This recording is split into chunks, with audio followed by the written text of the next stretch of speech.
¿Cuánto ocupa la guita en tu conversación cotidiana? En tu casa, en el trabajo, en el club, la peluquería, donde sea. Seguramente más o menos el mismo que me ocupa a mí, el mismo tiempo. Pero aparte soy periodista, entonces te fijas en el gobierno, en los gobernadores, en el Congreso, se está discutiendo el presupuesto, la guita.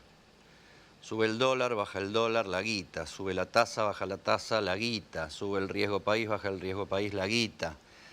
Que el fondo sí, que el fondo no, la guita. La guita es una obsesión del hombre en general, pero si la llamamos así, la guita, es una obsesión argentina. Y este libro, Historia de la Guita, es un libro de historia, de nuestra relación con la plata, con el dinero. Argentina, Argentum, somos el país de la plata, el país de la guita, aunque a veces no lo parece tanto. Y es además este libro, un libro periodístico, porque Silvio Santamarina, su autor, es uno de los periodistas más lúcidos de la Argentina. Después vamos a hablar con él.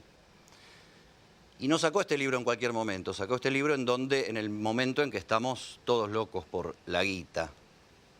Pero también es un libro de psicología que habla de nosotros mismos. Este libro habla de vos y habla de mí y habla del ADN de nuestra relación con la guita, la crisis, el FMI. Mirá.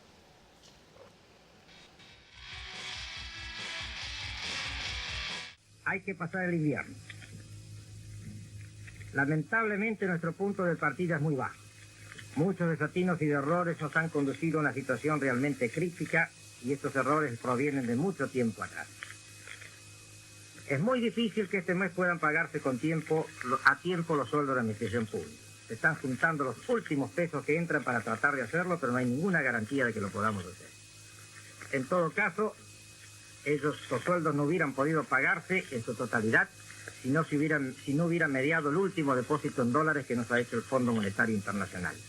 Esta es la realidad triste pero histórica que deben conocer todos los argentinos. Estamos viviendo de los préstamos extranjeros. Hay, en primer lugar, un reclamo legítimo de los sectores populares en búsqueda de reivindicaciones justas. Hay al mismo tiempo la necesidad de poner orden en la economía y esto ha de lograrse a través de un ajuste que va a ser duro y que va a demandar esfuerzos de todos. Y hay por último también la tercera demanda, que es la necesidad de crecimiento de la economía, porque la recesión cuando se mantiene en el tiempo está desesperanzando a los pueblos e impide la realización definitiva de la democracia. Tenemos que dar respuesta a requerimientos populares y al mismo tiempo tenemos que ordenar la economía y al mismo tiempo tenemos que crecer. Esto se llama, compatriotas, economía de guerra y es bueno que todos vayamos sacando las conclusiones. La propuesta del director gerente del Fondo Monetario Internacional supone un desembolso total de 3.609 millones de dólares, es decir, representa un 236% de la cuota argentina en el fondo. Estamos muy satisfechos por esta decisión del señor Camdesú. Alzogaray, Alfonsín, Cavallo, tres discursos que fueron hitos en la historia, pero que siempre estamos hablando de lo mismo. La crisis, el fondo no nos alcanza, la recesión, economía de guerra. Se cumplieron ayer 35 años de que ganó Alfonsín las elecciones del 83, que nos sacaron de la dictadura, pero no nos alcanzaron para resolver los problemas, y los problemas de los que hablaba Alfonsín ahí se nos repiten constantemente, y hoy estamos hablando más o menos de la misma, pero mucho tiempo después, lo que es un poquito peor. La guita, la historia de la guita en el barro.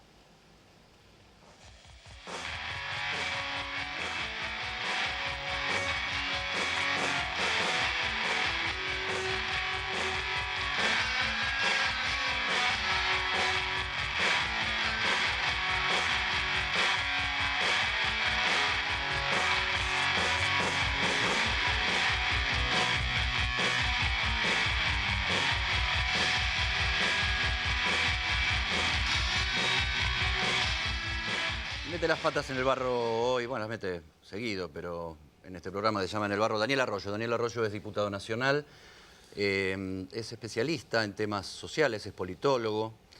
Gracias por estar, Daniel. Un gusto. Arrancamos por el tema con el que empezamos, la guita que no alcanza y que está golpeando fuerte a la sociedad. Está golpeando fuerte. Acá pasan tres cosas. Uno es que hay más gente en los comedores comunitarios, hay más chicos que se quedan a comer en las escuelas. Eso es un dato fuerte. Hay gente grande que se queda a comer en los comedores comunitarios. Uno va a las 11:30 del mediodía a una escuela y se quedan los chicos del cupo del comedor escolar y los que no también porque no tienen para comer. Lo segundo que yo creo que se está desacomodando es que hay sobreendeudamiento de las familias. La contraparte, que la plata no alcanza, que la guita no alcanza, que le faltan 10, 12 días al mes, es que la gente patea en cuotas con la tarjeta, 120% de interés anual, va a la financiera de la esquina 180%, o al financista del barrio, o al que vende droga, que tiene billete y termina dando crédito, y lo otro que hay un parate de la actividad económica. Mirá lo que está diciendo, préstamo a la gente que vende droga. Eso es claramente así. Acá en Argentina hay un nuevo sujeto social que es el que vende droga. Uno va a un barrio, hay un maestro, un gasista, un plomero que vende droga. Que vende droga tiene billetes, es el que le va mejor y termina dando crédito. Hoy en el conurbano hay un sistema de crédito diario. Yo digo, vos tenés una fiambrería delante de tu casa, te doy crédito para la máquina de cortar fiambre, veo que todos los días a las 6 de la tarde haces 800 pesos, paso y te cobro 300 pesos por día. El sistema de crédito es uno de los problemas en Argentina. El tape que planteaste vos, queda claro que la historia argentina se repite varias veces y que es un modelo agotado. Pero uno de los problemas que se trae es que el sistema de crédito es generador de pobreza en Argentina. Ahora, ¿esto se resuelve, Daniel, en la puja electoral y por espacios de poder, o la dirigencia política tendría que ponerle un parate y decir, no sigamos hablando siempre de lo mismo, porque Alzogaray hace 40 o 50 años, Alfonsín hace 35, Cavallo hace 20, y seguimos en la misma rosca, y la línea declinante lleva 35 años seguro sin parar? Absolutamente. No se resuelve con un tema electoral, no se resuelve armando una coalición electoral que le gane al que está y haga lo mismo. Se resuelve dando vuelta a las cosas. La Argentina es un sistema, es un modelo agotado. La política social está agotada en la Argentina. El modelo económico está agotado. El modelo económico actual, que se reprodujo varias veces, es soja, minería, sector financiero y salarios bajos. Ese modelo deja 20 millones de personas afuera. Ahora, tenemos que estar a la altura de las circunstancias que tenemos en la política y establecer algunos criterios. Uno, todos los pibes tienen que terminar la escuela secundaria. Hay que dar vuelta en serio. Tenemos una escuela secundaria del siglo XX, cuando los chicos están en el siglo XXI, hay que dar la vuelta y todos los pibes tienen que estar en la escuela secundaria. Hay que armar otro sistema de crédito. Hay que cortar la venta de droga. Yo creo que no se hace con la policía, con una fuerza especial por fuera de la policía. Por tener 3 criterios básicos mínimos para encarar, hay que definir qué cuidamos y qué no. La industria textil, yo creo que hay que cuidarla en Argentina porque trabajan jóvenes y mujeres, donde hay 20% de desocupación. Hay que ver las economías regionales. Hay que abrir la Argentina al mundo. Sí, no podemos vivir con este déficit fiscal. Establecer 7, 8 criterios básicos, que sean básicos, más allá de que gane el partido A, B o C, y encararlo. Si no lo hacemos, lo que vivimos es de decadencia en decadencia y simplemente aprovechamos algún contexto internacional que nos permite sacar un poquito la cabeza del agua, pero en términos generales venimos fracasando hace mucho tiempo. Voy a ser un poco provocador, que es también mi estilo y es la función del periodismo. Hablamos de esto, tenés esta noción, comparto tu análisis, pero la noticia política de los últimos días, de la semana pasada, es se partió el Frente Renovador.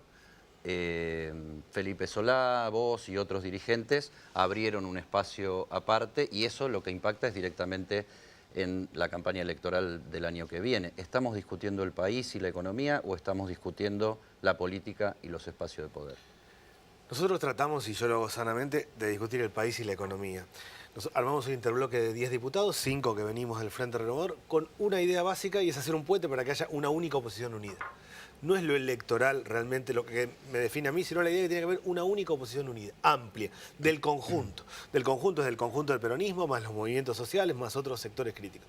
Esa gran oposición unida tiene que tener un programa con estos ejes y tiene que plantear una alternativa de cara al próximo tiempo. Yo creo que el gobierno, en esencia, el problema central que tiene es que genera un modelo que deja 20 millones de personas afuera.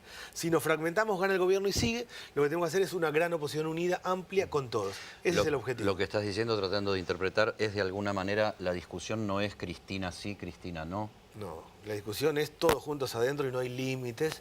El kirchnerismo existe en Argentina. En Argentina hay solo dos identidades.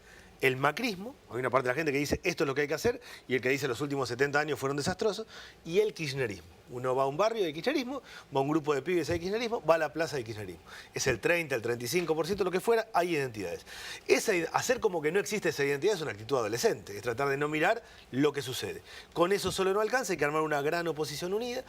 Creo yo que el siglo XXI es el siglo de los frentes electorales, tendremos 2 o 3 candidatos a presidente, a gobernador, con matices, la sociedad va, vota, dice este o esta es la que tiene que liderar, el resto tiene que acompañar, pero hay que armar un gran frente electoral que para mí es la concertación chilena, es el Frente Amplio en Uruguay, o es Cambiemos, que fue el PRO, la coalición cívica, el radicalismo, otros partidos, compitieron, hubo uno que ganó y lideró el proceso, yo creo que tenemos que apostar a eso. Y una vez Diego Santilli dijo que el modelo del PRO era el de Lula, pero eso es para otra conversación, pero me permite abrir un tema. Fractura del Frente Renovador incluida, esa parte del peronismo. Decae un poco Massa y está emergiendo Pichetto como una figura de ese sector con el que vos no estás, pero conversás con algún grado de bolsonarización, digamos. Ojalá que no, da la impresión que sí. Sergio Massa es un actor central de la política argentina. Simplemente el hecho que se le hayan acercado Roberto Lavagna y José Manuel de la Sota habla de la talla de dirigente. Y yo lo veo como un moderado, un desarrollista. Tengo la impresión de que Pichetto se está tentando con lo que no hay que tentarse. Acá en la situación social en Argentina y en Brasil es parecida, a mi modo de ver, y es que se rompió el contrato social. Una parte de la sociedad dejó de creer en el gobierno, no le cree y no le cree a nada de la política, a nadie, nos golpea a todos, me incluyo. Pasa en Brasil y pasa en Argentina. Clase política lastimada, clase empresaria lastimada por el lavallato. Clase de dirigente sindical muy lastimada. Sindical lastimada, militares y jueces emergiendo. Una nueva familia del poder. Con un esquema, ese vacío que genera ruptura social, o lo llena la política con racionalidad, o lo llena la locura, que para mí es lo de Bolsonaro, que es lo extremo. Ojalá nadie se tiente, lo digo por Pichetto y por cualquier otro, con esta idea. ¿Qué hizo Bolsonaro? Y sería un nuevo entretenimiento, ¿no? Estar discutiendo quién es el Bolsonaro argentino, que un poco de eso hay, no estamos en la competencia, a ver a quién le colgamos la cucarda a Bolsonaro. Y hasta puede tener alguna simpatía electoral, pero ¿qué hizo Bolsonaro? Construyó un enemigo que es el comunismo y los rojos, que no existe. El último PT, Dilma, lo que hizo fue un ajuste muy fuerte, justamente. Construyó un enemigo que no existe, es posverdad a la máxima potencia. Acá me parece que le dieron un lugar a las Fuerzas Armadas importante porque están en la calle. Y el Ministerio de Defensa y la política militar la manejan los militares. No solo eso, sino que mi impresión es que van a un esquema de orden como sea. La Argentina, cuando se instala el tema de los inmigrantes, más allá de que hay una discusión sobre el sistema de salud, que yo la creo válida, la verdad que no es el problema. De los 50 problemas que tiene Argentina, el problema de la inmigración es el 51. Tenemos otro montón. Prende porque tiene que ver con el sentido común, con el miedo, con lo diferente, pero claramente, si queremos ser serios, no está ahí el tema central de la Argentina. Yo aspiro a que nadie trate de bolsonarizarse y que hagamos una gran oposición unida, seria y de verdad. Si no, la sociedad nos va a pasar por arriba. La sociedad está 3 pasos adelante de la política. De los bolsos de López a Bolsonaro, estamos condenados. Bueno, y estamos condenados a discutir la corrupción o a discutir la locura. En el medio hay que armar un modelo de desarrollo. En el medio de este país le sobran 20 millones de personas. En el medio tenemos que decir qué hacemos con las economías regionales de verdad y qué modelo productivo y qué modelo de empleo, qué mercado laboral tenemos en nuestro país. Mira, de allá me hacen así y no es por ideologías, es por lo que queda de tiempo. Para terminar, de 1 a 10, ¿cuáles son las chances hoy de que la oposición vaya unificada como vos planteás o ustedes plantean el año que viene? Hoy, si cerran las listas, yo creo que son 4. Pero cuando cierran las listas para mí va a ser 8 y en esencia es por el conflicto social. A mí me parece que lo social define lo político. Creo que tenemos buena chance de ir a una gran oposición unida por 2 lados. Los que estamos convencidos como yo y los que dicen, acá hay un lío bárbaro, se está desacomodando todo. El presupuesto es un ajuste de 400.000 millones de pesos. El que está mal va a estar peor, en esencia porque hay un recorte por todos lados. Creo que eso, por temor, va a ir organizando una oposición unida. Daniel, gracias por estar. Cuando nos volvamos a encontrar, decía Bernardo Neustadt, Silvio Santamarina, la historia de la guita. Por primera vez se ve esto en la televisión argentina. Lo van a ver mucho en los próximos días. Ya venimos.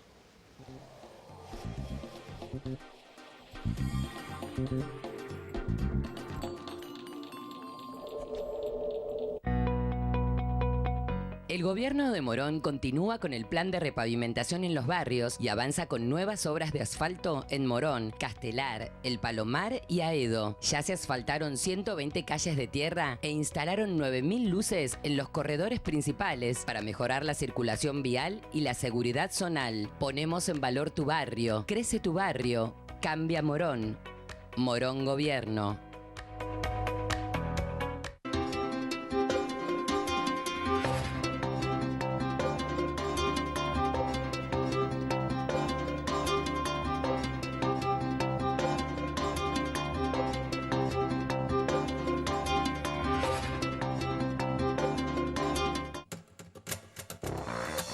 Más de 13.000 policías en calle. Seguimos avanzando hacia una ciudad más segura. Buenos Aires ciudad. Vamos, Buenos Aires.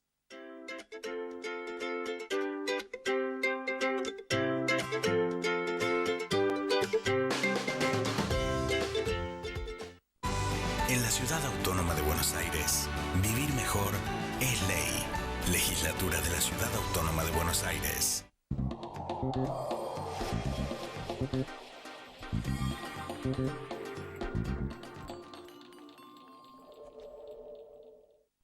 Dicho y hecho, historia de la guita.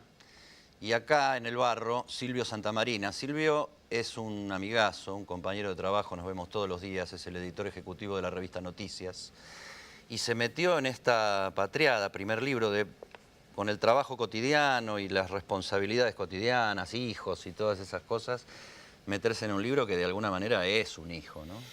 Sí, sí, hablábamos con una compañera que me preguntaba el otro día cuándo salía y ella me dijo, justo en la misma época que nació el mío. Dijo, nació. Y nos reímos, ¿no? Que sí, parece un hijo, a veces lleva mucho trabajo. Y la verdad que llevó mucho de investigación porque fue sacar, yo decía, como con una pincita de depilar, ir sacando datitos, incluso de algunos libros de historia que quizá hasta algunos son conocidos, transitados, pero pareciera que algunos temas no aparecieron ni en la historia académica ni en la historia de divulgación y tenían que ver con el dinero cash. O sea, sí la historia económica, pero este libro no es un libro de economía, es ni Esto es nuestra relación y la relación del poder con la plata. Llamémosle más cultural, psicológica, antropológica, como le quieras llamar, la relación real y a veces un poco culpógena, que yo creo que el libro no tiene una tesis, pero mi tesis personal es esa, y un poco la intención de hacer el libro es eso, ¿no? ¿Para qué este libro? Y un poco para hablar de eso. Vos hablaste hace un rato en la presentación de que todo el tiempo estamos hablando de la plata, toda la historia, y en el día a día hablamos de la guita todo el tiempo. Pero yo tengo una visión, coincido con lo que vos decís, que se habla mucho, pero a veces no se habla lo suficientemente bien. O sea, no se habla en los lugares correctos y en el momento correcto de cuánto cuesta esto y esto cuánto va a costar. Se habla mucho y no se habla adecuadamente en el momento necesario. Esa es mi visión. Se habla de lo que parece interesante y urgente y no se habla de lo importante. O de lo que me toca a mí personalmente. Muchas veces yo creo que no se habla a veces de la guita, porque ahí es donde está la relación de cada uno, cada político, cada dirigente o cada contribuyente con su plata. Y eso me parece que en la Argentina, yo creo que no es solo en la Argentina, sí en países parecidos a la Argentina, países de habla hispana, llamémosle, se ve mucho eso. Libros como este, en el mundo, yo te lo he contado, en el mundo anglosajón hay muchos.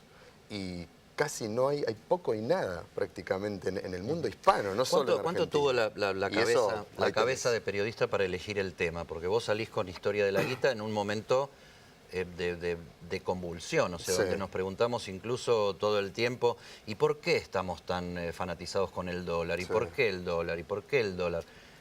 ¿Hubo una elección periodística del tema histórico? Sí, mi método de trabajo es periodístico, o sea, yo no hablo como un experto, sino al revés, como lo hago siempre y como creo que tenemos que hacer los periodistas, indagando las fuentes donde está el conocimiento o alguna verdad. ¿Y asombrándote? Y asombrándome todo el tiempo. La verdad que todavía estoy bastante choqueado con muchas cosas que fui descubriendo sobre el origen de nuestros traumas monetarios, le llamo yo un poco a El este trauma libro. monetario. Sí. Miren esto, Toro, haceme el favor, acércate bien, acércate acá.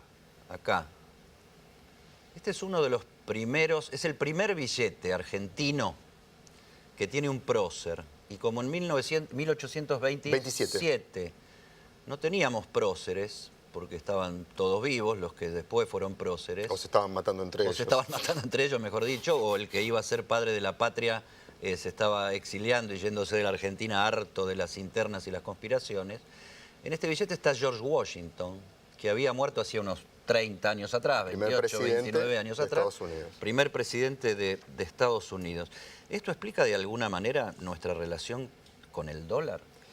Mirá, psicológica. Sí, supongo que debe ser como... Yo no sé si la causa... Bueno, te cuento la causa de por qué, ¿no? Porque uno se puede preguntar por qué aparece Washington.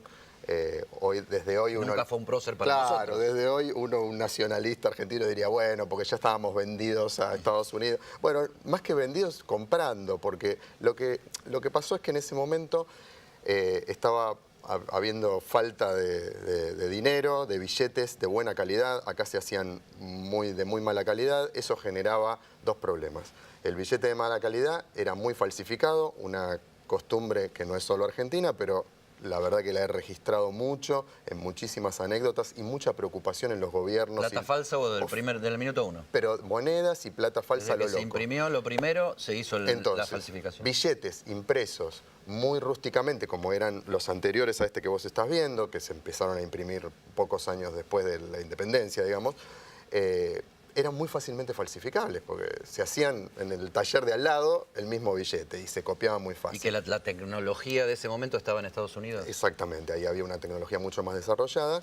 Tecnología entonces, ¿no? Imprenta. Sí, imprenta, pero con un desarrollo importante. Uno de los grandes imprenteros de Estados Unidos era Benjamin Franklin, que no era solo imprentero, como sabemos, y que efectivamente estuvo también en esta serie de billetes. Está en otros billetes iguales que las de Washington también tuvimos a Franklin. Franklin y algunos otros próceres norteamericanos de la época. ¿Pero por qué? Porque tenían el sello. Los encargamos urgente a Estados Unidos, a una imprenta de Filadelfia, y les pedimos que lo hicieran rápido, primero, y además que pusieran caritas, que no había hasta entonces, no había caritas en los billetes argentinos. Era más difícil de falsificar la carita. Porque las caritas se hacían mucho más difícil de falsificar, obviamente, para un orfebre, una imprenta. Aficionado. Sí, de acá. Entonces, bueno, obviamente la imprenta norteamericana agarró los retratos que tenía ya grabados y, bueno, metió a Washington, había sido el primer presidente, obviamente era lo lógico. Y así llegaron. Dicen algunos numismáticos que eso generó además una problemática en la aceptación de estos billetes en la gente acá ya en Buenos Aires, porque eran políticos extranjeros, digamos. Bueno, no lo sé si están así, pero bueno, algunos numismáticos dicen eso. Discusión muy actual, lo político y lo extranjero asociado a la moneda. Por eso, no sé, uno podría decir, ¿es la causa, digamos, de la dolarización empezó con esto? De la mente argentina, bueno, no sé, pero hay un trauma originario y si lo querés rastrear en un objeto concreto, está acá. ¿Y es cierto que poco antes de esto los Estados Unidos tenía como modelo la moneda de acá? Bueno, esa es la otra paradoja de esto, porque uno podría decir, bueno, empezamos siempre dependiendo del dólar y mirando el dólar desde abajo. Sin embargo, es exactamente al revés. Muy pocos años antes, en la época del virreinato y finales del virreinato, nosotros usábamos la moneda española, que era el peso español, que se llamaba de 8 reales, que era una división que había en esa época, un sistema métrico diferente. Y ese peso español, bueno, hay que recordar lo que era España como emisor de moneda, con plata americana, obviamente la plata saliendo de nuestras venas abiertas de América Latina, pero llegando a prácticamente todo el planeta. Hay monedas de España selladas, porque eso se usaba en esa época, selladas en China, con caracteres chinos, yo las he visto. O sea, se usaban en China las monedas, por decirte un lugar. O sea que los yanquis hicieron una convertibilidad con el peso español. ¿Qué pasa? Los yanquis cuando se independizan, en esa época, tenían muy ajustado la llegada de divisas metálicas, oro y plata, desde Londres, que era la metrópoli.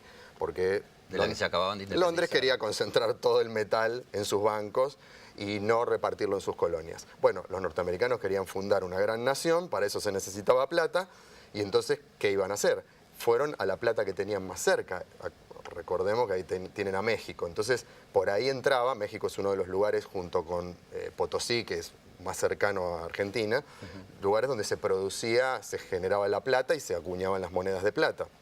Entonces, era la plata más cercana disponible que tenía Estados Unidos. Por lo tanto, era una moneda que ellos le llamaban el dólar español, Spanish dollar, que circulaba, pero como una moneda oficial de Estados Unidos. Allá, en Estados Unidos, y circuló durante buena parte del siglo XIX, o sea, no solo al principio. ¿Qué hicieron ellos? Cuando ellos, bueno, crean su constitución y establecen las bases de su república, crean su propio dólar. Y el dólar está basado hasta en el diseño, en el peso y en el valor de plata, en el peso español, que era el peso que usábamos acá en Buenos Aires. O sea que en realidad ellos copiaron, el primer 1 a 1 de esta historia de relaciones carnales fue de Estados Unidos copiando el peso que circulaba en Buenos Aires. Una paradoja. Historia de la guita, y hablando de guita cayó Willy. Yo escucho plata y vengo. Discúlpeme, Sí, yo bueno, la historia de la guita, te conozco. necesitamos plata. ¿Cómo Tenemos le va? uno muy valioso. No sé Sí, si me parece que vale Creo más que el vas a peso, cobrar eso. por primera vez desde que creo venimos a este bar. Creo que vale más que el peso eso y el del Circo Rodas me parece que sale impresionante. Vieron que ganó River, ¿no? Ganó River. Sí, dice que es el agónicamente. clima de época. Se está quejando Gremio ahí. Por eso, clima de época, los millonarios le ganan un gremio, así que nos tenemos que acostumbrar a esto. ¿Vio que Tinelli se lanza como presidente? Hay un ¿Vos rumor. decís? Se escucha, ya está ahí bolsoneando por un sueño. Y Bolsonaro dice que no va a venir a Argentina. No, se va a Chile, ¿viste? Se va a Chile, sí. Nos pasa por arriba, digamos. Olmedo lo llamó para, ¿vio el diputado Olmedo con su campera amarilla? Lo llamó para pedirle consejos. Y Bolsonaro dijo, no, vos es muy tofacho, le dijo. Demasiado Hay que estar facho. a la derecha de Bolsonaro, ¿no? Con esas camperas, ¿no? Increíble, increíble. Bueno, ¿qué les puedo cobrar esta noche? Toma.